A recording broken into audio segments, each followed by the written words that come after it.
Bonjour à tous et bienvenue sur le plateau de ce nouveau monde à Télé-Sud.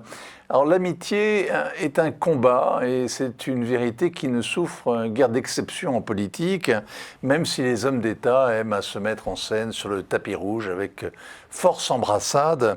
En réalité, la réalité des relations entre États, eh bien, ce sont les rapports de force, c'est ce que dictent l'histoire et la géographie, ce sont les intérêts communs.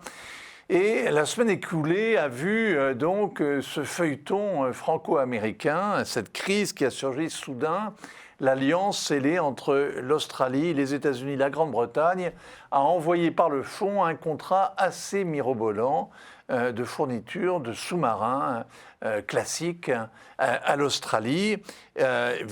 Évidemment, la France l'a très mal pris. Emmanuel Macron et Joe Biden ont fini par se parler au téléphone, halte-au-feu, après 5 jours où on a entendu le ministre des Affaires étrangères s'époumoner, se mettre en colère, utiliser toutes sortes de noms d'oiseaux. Eh bien, le calme est revenu et l'avenir, paraît-il, sera radieux. On va parler de ça, on va parler en général du monde, et le monde tel qu'il va, avec un praticien qui surveille l'état du patient comme un bon médecin surveille son malade, ausculte son malade. On va parler avec Bertrand Badi qui publie comme chaque année l'état du monde, qui est vraiment le bréviaire qu'il faut consulter pour savoir où on en est, mais qui publie cette année aussi cet essai qui est évidemment très stimulant, qui est très original, qui s'appelle donc « Les puissances mondialisées ». Bonjour à vous. Bonjour. Je vous présente succinctement parce que vous êtes finalement un habitué de ce plateau, ce n'est pas la première fois que vous venez, on est toujours heureux de vous accueillir. Alors les puissances mondialisées, c'est quoi? C'est qui? Alors, c'est une tentative de ranimer le concept de puissance. Parce que la puissance se porte très mal. Vous parliez du chevet du malade, un grand malade, c'est la puissance. La puissance qui a organisé les relations internationales sous forme de ces rapports de force que vous désigniez tout à l'heure, depuis des siècles et des siècles, des siècles et des siècles, et qui est mise en échec partout, partout. Regardez Kaboul. C'est quand même emblématique, mais Kaboul, c'était pas la première fois. Il y avait les guerres de décolonisation, échec de la puissance. Il y a eu le Vietnam, Saïgon, le 30 avril 1975, échec de la puissance. Il y a toutes ces interventions extérieures qui ont échoué, en Irak, en Somalie, en Libye, échec de la puissance française au Sahel. Et donc, est-ce qu'il faut jeter au panier le concept de puissance? Le pari que j'ai fait dans ce livre, qui est un point de départ dans mon esprit, c'est de dire, mais peut-être que dans le fond, il faudrait adapter la puissance à la mondialisation et s'apercevoir que les vertus de la puissance d'autrefois, celles de la compétition entre États, c'est ce que Raymond Aron appelait la rivalité millénaire entre États-nations, se trouvent remplacées par quelque chose d'un peu plus compliqué, qui est pouvoir survivre dans la mondialisation, mais pourquoi pas en profiter également? Alors, on va reprendre tout ça. D'abord, l'échec de la puissance en évoquant Kaboul, Saïgon, éventuellement le Sahel, c'est l'échec de la puissance militaire à forger une nation qui se tienne debout et qui résiste à une guérilla. C'est très particulier. Un peu plus et un peu moins. Vous avez tout à fait raison, c'est l'échec de la puissance militaire. Seulement voilà, la puissance militaire, c'était la puissance tout court pendant des siècles et des siècles. Disons, dans notre histoire et notre mémoire, de Louis XIV jusqu'au général de Gaulle. Bon, maintenant, je ne limiterai pas l'échec de cette puissance à l'échec de la construction de nouvelles nations. Quand vous êtes dans le contexte du Vietnam, ce n'était pas seulement l'enjeu de créer une nouvelle nation. C'est tenir, on a bien vu que le Sud-Vietnam s'est effondré comme un château de cartes, moins vite quand même que le gouvernement afghan et qui s'est volatilisé, qui est parti en poussière avant même que les talibans n'entre dans Kaboul. Mais ça allait très vite, c'est l'échec de la, comment on dit, nation building, c'est ça? Oui, si vous voulez le dire en anglais, parce que ça fait toujours plus sérieux. Mais j'essaye. En fait, je crois que c'est beaucoup plus grave que cela. C'est-à-dire qu'on n'a pas vu, on ne voit jamais le changement, parce qu'on a peur du changement et on aime bien nos habitudes. On n'a pas vu qu'une nouvelle conflictualité pointait à l'horizon dès les guerres de décolonisation, qui était une conflictualité alimentée par des paramètres sociaux et humains davantage que par la rivalité des États et de leur puissance. Regardez les guerres d'aujourd'hui, j'en ai cité quelques-unes, il y en a d'autres, ce ne sont jamais des guerres interétatiques. Alors, dans un deuxième temps, d'autres États viennent capter et s'en mêler, mais essentiellement, ce sont des guerres alimentées par des crises sociales, des inadéquations sociales très profondes. Le Sahel, qu'est-ce que c'est cette conflictualité sahélienne? C'est une conflictualité qui est alimentée par un tissu social qui est profondément malade, malade d'insécurité économique, d'insécurité foncière, d'insécurité climatique. Vous savez qu'au Sahel, la désertification, elle progresse de 10 cm par heure. C'est dire à quel point tout le système foncier sahélien est complètement bouleversé, que les pasteurs entrent en concurrence avec les cultivateurs, que tout ceci crée des situations de tension sociale et de tension intercommunautaire. C'est des crises ataviques, je veux dire, ce sont des haines qui sont recuites depuis si longtemps, elles ne sont pas nouvelles. La lutte entre les sédentaires et les nomades, entre les pasteurs entre les éleveurs et les cultivateurs, ça forge... Mais entre-temps, il y a la mondialisation qui est passée par là, c'est-à-dire qui en fait un événement international. C'est tout à fait vrai. Bon, alors, les puissances mondialisées, dans ce que vous racontez, on a envie de dire l'impuissance mondialisée plutôt. Non, c'est pas sûr. En fait, d'abord, ce que je voudrais dire à nos amis téléspectateurs, c'est que c'est une recherche, les puissances mondialisées. C'est pas quelque chose d'installé, acquis, voilà, regardez-les, c'est elles les puissances mondialisées. Non, c'est une recherche, comme je disais tout à l'heure, c'est-à-dire voir comment on peut combiner puissance et mondialisation. C'est deuxièmement l'écho à quelque chose qui, à mon avis, est au centre des relations internationales. Je pense que vous n'allez pas partager mon avis, mais pourtant, moi je tiens ça pour essentiel, c'est que depuis quelque temps, presque depuis la chute du mur, hein, il n'y a pas convergence absolue, mais enfin tout de même, il y a une sorte de synchronie. Les enjeux de sécurité globale l'emportent sur les enjeux de sécurité nationale. Et ça, c'est quelque chose de... pour vous, c'est pas au contraire que les nations sont irréductibles. C'est un grumeau qui n'est pas... Non, vous pensez le contraire. Le grumeau résiste. Je n'ai pas dit qu'il ne résistait pas. Et il résiste d'autant plus qu'il se sent attaqué. D'où ce néo-nationalisme que nous voyons poindre un peu partout. D'accord, mais posons la question de manière très simple. L'être humain que nous sommes, que vous êtes, que je suis, que sont nos téléspectateurs, en quoi est-il le plus menacé? Par une guerre interétatique? Par l'éventualité des chars russes à Paris? Ou le virus, ça rime, à Paris? L'insécurité... Et ni l'un ni l'autre peut-être. L'insécurité... Ni l'un ni l'autre. Ah ben attendez, il y a des chiffres. Hein, et comme on dit à la télévision, les chiffres ça ne trompe pas. L'insécurité alimentaire, elle fait 10 millions de morts par an. L'insécurité climatique, c'est les chiffres de l'OMS, ça fait près de 8 millions de morts par an. Le terrorisme dont on parle tant, ça en fait entre 10 000 et 40 000. C'est ça, c'est-à-dire que le terrorisme est surreprésenté, parce que la terreur, justement, c'est ça, c'est quelque chose d'irrationnel. Les fantômes font peur, alors personne ne les a jamais vus. Mais bon, ça n'empêche que c'est une angoisse qui taraude tout le monde. Dans le cas de la France, il n'y a pas de char russe qui menace d'envahir les Champs-Élysées. Le virus a tué finalement ça reste... La surmortalité reste très réduite, mais ce qui visiblement tétanise les Français, qui sera l'objet de la campagne électorale, c'est le sentiment général. On se regarde dans la glace et on ne se reconnaît pas, et on craint que l'avenir soit beaucoup plus sombre que le passé, et on a l'impression d'être dépossédé de quelque chose de précieux. D'où la folie autour du patrimoine, d'où la montée de toutes sortes... Pardon ? Est-ce que j'ai le droit de dire que vous avez tort ? Oui, bien sûr. Voilà, merci. Alors, pourquoi ? Bien sûr, on peut avancer des chiffres sur la mortalité nette due au Covid-19, avec l'idée, vous diront certains, que c'était des personnes déjà malades, etc. Et comme vous dites, la surmortalité n'est pas si énorme. Oui, mais attendez, on est en train de mesurer des choses intéressantes. Par exemple, que 40% des jeunes Africains, 40%, se trouveront affectés dans leur vie et leur survie par la crise du Covid, non pas parce qu'ils en mourront, mais parce que la détérioration de leur environnement économique, la détérioration de leur environnement social sera telle. Le virus, ça met à l'arrêt. Eh ben oui, alors ça veut toutes dire sortes quoi? d'économies. Ça veut dire quoi? Ça veut dire qu'aujourd'hui, les vraies menaces ne partent plus d'un ennemi identifiable, mais d'un système. C'est-à-dire, qui est le producteur du virus? Alors je sais bien que M. Trump se plaisait à dire que c'est la Chine. Du coup, la Chine a dit, mais non, c'est des soldats américains des officiers américains qui sont venus en Chine. C'est pas ça.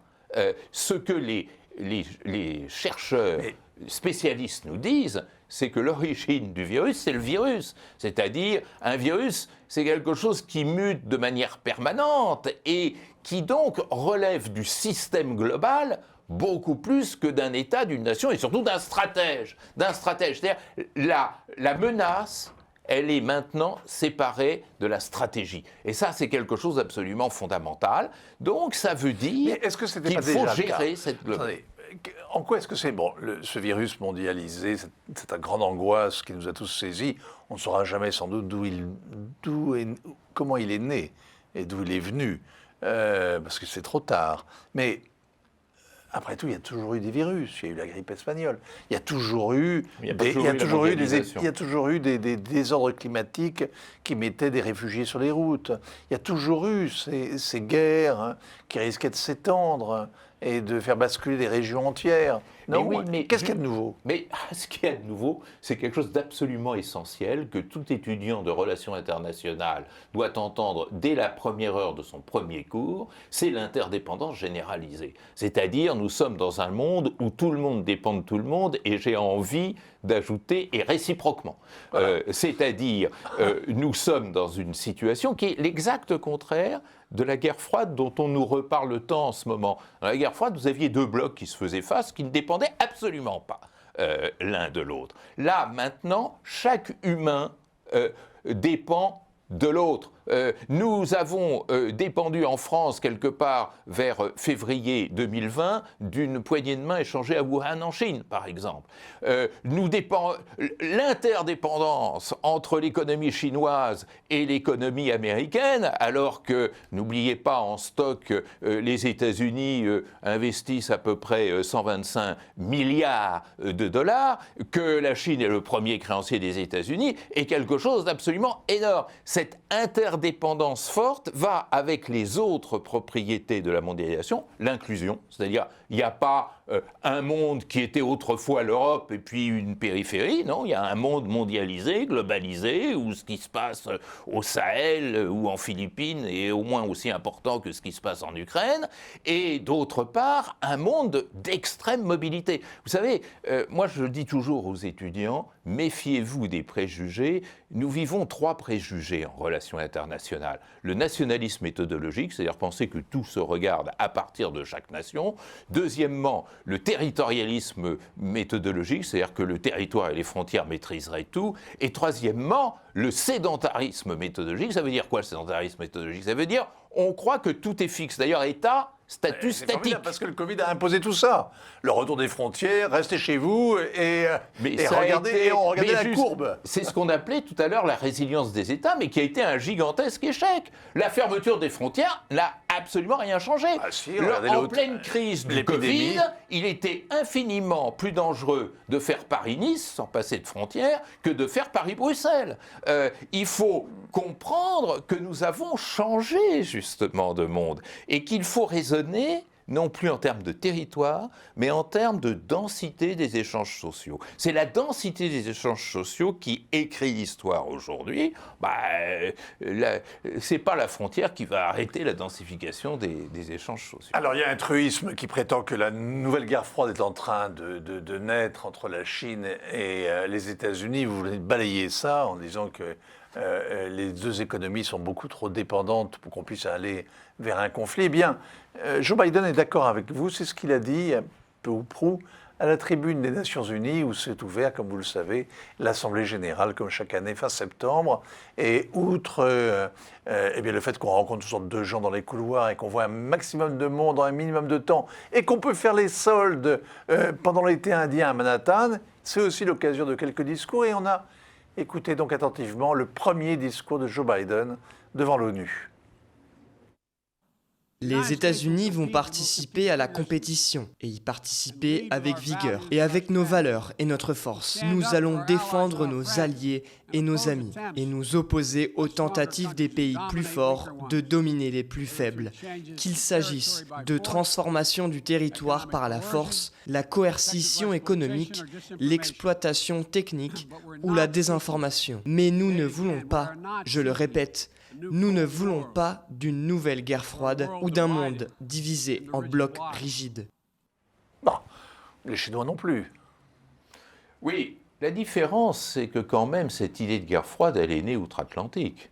De nouvelle guerre froide, elle est née outre-Atlantique. Oui, mais bon, c'est quand même... Avec le livre de Graham Allison, qui est, pardon de vous le dire, et de le dire de manière aussi crue, une stupidité. C'est-à-dire quelqu'un qui ne voit pas la différence de contexte qu'il y a entre la guerre froide d'hier, celle de M. Kagan par exemple, et le contexte actuel. Et effectivement, cette idée de guerre froide, même si elle n'est pas tout à fait intégrée dans les éléments de langage des deux présidents américains, elle est une idée dictée, je dirais, par l'intellectualisme états-unien. Ce qui m'a quand même frappé, c'est que, bien sûr, maintenant, on fait machine arrière sur le plan de la rhétorique et qu'on dit on ne veut pas de guerre froide. D'ailleurs, qui disait du temps de la guerre froide qu'on voulait de la guerre froide, hein, tout ça, ça fait partie des petites rhétoriques politiques. En revanche, on fait tout comme si on était à nouveau dans une guerre froide, y compris en France, avec cette fameuse stratégie indo-pacifique qui... On va parler de la stratégie indo-pacifique qui est si chère au cœur d'Emmanuel Macron, mais, et qui fait au moins prendre conscience aux Français qu'ils ont un domaine maritime exclusif. Oui, c'est pour ça qu'à la météo, en à Océanie, 20h30, on nous présente à chaque fois le temps qu'il fait à Wallis et Futuna. C'est quand même pas comme ça qu'on construit une politique étrangère, je suis désolé. On va y revenir. Mais bon, sur la guerre froide, sans la déclarer, il y a une réalité prosaïque, c'est que d'une part, il y a une armée chinoise qui investit considérablement et depuis des années dans une course moins forte que l'armée soviétique autrefois. Une course à l'armement qui est sans équivalent et sans égal hein, dans l'histoire. Qui est loin derrière l'armée américaine. Non, loin derrière ce qu'était l'armée soviétique et l'équipement militaire soviétique. La montée, l'augmentation des dépenses militaires est très impressionnante. Quand vous partez d'une très part, bas, vous multipliez. Et ensuite, il y a la réalité politique régionale, à savoir que la Chine marche sur les pieds de tous ses voisins, qu'elle menace directement Taïwan, de la même manière qu'elle a étranglé le peu de liberté qui restait à Hong Kong. Donc il y a quand même une angoisse qui est liée à cette affirmation assez vindicative de la Chine dans son environnement immédiat. Et la volonté des Américains donc de la contenir. Je n'en disconviens pas. Vous énumérez des symptômes qui sont réels. Maintenant, comme toujours, puisque vous avez commencé cette émission par une métaphore médicale, il faut trouver le bon traitement. Or, le bon traitement, il suppose de bien se pénétrer de ce qu'est la vision, la mentalité, la culture de l'autre. Sinon, vous tapez à côté. Et effectivement, on traite la Chine comme si c'était une nouvelle URSS et qu'elle avait, en fait, la même stratégie clausewitzienne que l'URSS. Or, en fait, c'est tout différent. Alors, il y a une expansion chinoise qui oserait dire le contraire. Il y a une volonté de domination chinoise qui oserait dire le contraire. Mais d'abord, domination ne veut pas dire hégémonie. Hégémonie veut dire réunir autour d'un même acteur tous les attributs de la domination économique, politique, diplomatique, militaire. C'est aussi l'instrumentalisation de la guerre. Or, le pari chinois, c'est de dire, écoutez, vous, occidentaux, quand vous avez joué à l'hégémonie, c'est déjà Chou Enlai qui le disait. Chou Enlai, grand monsieur, vous, occidentaux, votre pratique de l'hégémonie, elle vous a coûté très cher et elle vous a pas beaucoup rapporté. C'est un peu le contraire de l'auto, si vous voulez. Ça coûte cher et ça rapporte pas gros. Bon. Et nous avons une autre voie. Et cette autre voie, vous l'avez mentionné de manière très pertinente il y a un instant, c'est notamment la route de la soie. C'est-à-dire cette pénétration à bas bruit sous forme d'une coopération, entre guillemets, économique, et à partir de l'idée qu'il ne s'agit pas de faire la guerre, qu'il ne s'agit pas de renverser des régimes, qu'il ne s'agit pas d'universaliser le modèle chinois. Moi, je me rappelle toujours un débat que j'ai eu avec un collègue chinois à Pékin, à l'université de Tsinghua, qui me disait « Mais la différence entre toi et moi, c'est que toi, tu crois en Dieu et tu as envie d'universaliser tout ce que tu représentes. Nous, on ne croit pas en Dieu, t'es pas chinois, on n'a pas envie, c'est tant pis pour toi, mais on n'a pas envie de te siniser. » Donc la pénétration, c'est une pénétration en fait beaucoup plus sourde, et c'est à celle-là qu'il faut s'intéresser. Et considérer, notamment avec cette stratégie indo-pacifique, qui n'est pas crédible, surtout quand elle vient d'une puissance, la France, qui n'arrive pas à être une puissance. On va revenir à la France, mais bon. d'abord, bon, alors, puisque tu parlais de l'Indo-Pacifique et du fait que la guerre froide soit désormais est un concept qui ne suffit pas, qui est inopérant, ce pacte LACOUS entre la Grande-Bretagne, l'Australie, les États-Unis, ça ressemble typiquement à une alliance type OTAN, défensive. Tout à fait. Et c'est pour ça que c'est complètement hors de la réalité. Avec une Australie qui est impliquée dans l'intégration économique régionale avec la Chine jusqu'au bout. Et qui subit donc la férule chinoise, qui résiste au chantage permanent des Chinois. Pensez, il y a quelque chose de profondément absurde. Pensez que, équipé de sous-marins nucléaires à horizon 2040, je ne sais pas si vous vous rendez compte, voire 2050, l'Australie, c'est une véritable efficacité pour contenir une menace chinoise. C'est pas du tout comme ça que ça se passe. C'est le moyen de rivaliser avec une marine chinoise qui multiplie la construction de porte-avions. Au début des années 20, quand il parlait de cordons sanitaires autour de l'URSS. Oui, mais les porte-avions, c'est les années 20 aussi. On a commencé à construire des porte-avions à cette époque-là. Mais la réalité, elle est tout autre. Plutôt. Pardon ? À imaginer, dans les années 20, on imaginait les porte-avions. Oui, mais moi j'aimerais bien qu'on imagine notre monde tel qu'il est aujourd'hui. C'est le but de ce livre que de dire, mais attendez, la compétition interétatique, le jeu classique de l'alliance, quand on les pratique, et surtout après 1989, ça ne donne rien. C'est un cotère sur une jambe de bois.